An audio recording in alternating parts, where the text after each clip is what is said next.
जय जगन्नाथ। मु रमेश चंद्र नायक ज्योतिर्विद्य आपण मानक बर्तमान सिंह राशि 17/9/2025 रिख ठारू 17/10/2025 रिख पर्यंत सिंह राशि किपरि कटिबो मु ताहा आपनको जणाउछि।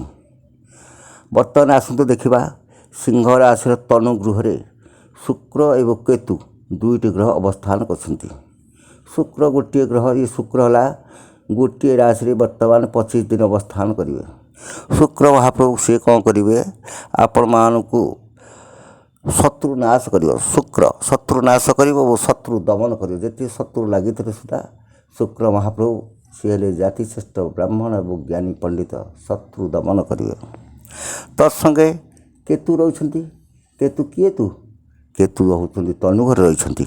मस्तिष्क विहीन केवल शरीर अच्छी ये अशांति सृष्टि कर, चिड़चिड़ा कर, अर्थ व्यय कर, मानसिक पीड़ा आपन जेकोसी कार्य करिया गले ता सब विघ्न करिवो। केतु कले सुधा शुक्र महाप्रभु आपन सपक्ष थिबारु ता वर्तमान खंडन करिवे। आसतु द्वितीय घर को धन भाव फल। धन भाव फल रे रवि प्लस बुध जोड़िए ग्रह अवस्थान कर। आपन रवि द्वितीय रवि अच्छा। द्वितीय रवि कले हठात जटिल समस्या आपन पूजी पारे। किसी जनाशुना नी हठात आसी आपन को रवि महाप्रभु आपंकर जटिल समस्या पकई पारती। बुध रहा बुध पंडित ज्ञानी पंडित बुध आपण सपक्ष रहती। हस्तगत जेकोसी कम हो पार बुध आपण सपक्ष हस्तगत कार्य आपको सफल कराइब। रवि आपण विपक्ष ताने समफल प्रदान कर। असुविधा किसी ना। रवि बुध आप सपक्ष धन लाभ आसो। आप तृतीय घर आसतु भातृभाव फल। भातृभाव फल मंगल महाप्रभु अवस्थान कर। मांगलिक कार्य कर ये ग्रह गोटे राशि 1.5 मास अवस्थान करती। तृतीय घरे आपंकर मंगल थी शास्त्र कहूँ त्रिष्ठे 10 एकादश भौम भौमले मंगल सर्परिष्ट विनाश। जेते जहाँ रिष्ट बाधा विघ्न आसिले सुधा मंगल महाप्रभु आप सब खंडन करेंगे। तत्संगे संगे मांगलिक कार्य करेंगे। राजसम्मान जोग अच्छी अर्थ लाभ देव मंगल। आसतु बर्तमान सप्तम घर को पति पत्नी भाव। पति पत्नी भाव अच्छा बर्तमान राहु सप्तम राहु शरीर विहीन केवल मस्तिष्क अच्छी मानसिक विकृति सह भयजात कर। राहु वो हाउ हाउ कर। अष्टम घर आसतु निधन गृह बर्तमान शनि अवस्थान कर। शनि सप्ताह बर्तमान आप द्वितीय पाद। शनि 2.5 वर्ष बाल्यवस्था आपणकर पास करगला। बर्तमान द्वितीय शनि बर्तमान द्वितीय पाद अच्छा। यह बर्तमान युवावस्था थी कौन कर शरीर पीड़ा कर।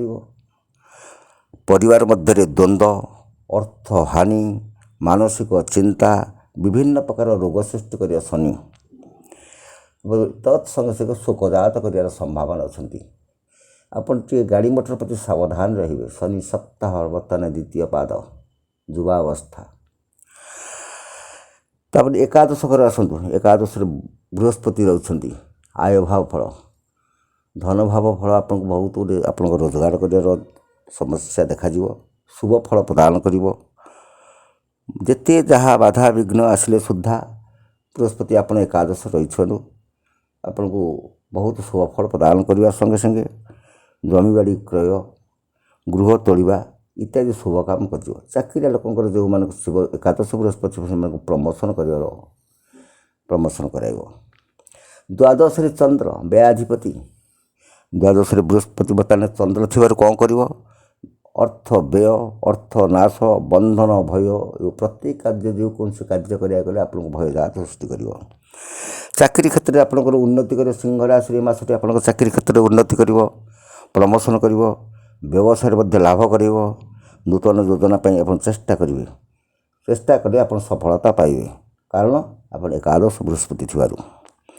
व्यवसाय बंधु मैंने आपको बहुत हैरान कर संभावना अच्छी। पारिवारिक मध्य आप गोटे शांति मिल। महिला माने धर्म कार्य लिप्त हे। विद्यार्थी मैंने खुशी आप दिनटी काटे। विद्यार मध्य सफलता पाइबे। आपण को सिंह राशि मासटी किपरि लगला आपण मोर यूट्यूब चैनल को सब्सक्राइब करने संगे संगे आप कमेंट बॉक्स द्वारा अवगत कराइबे।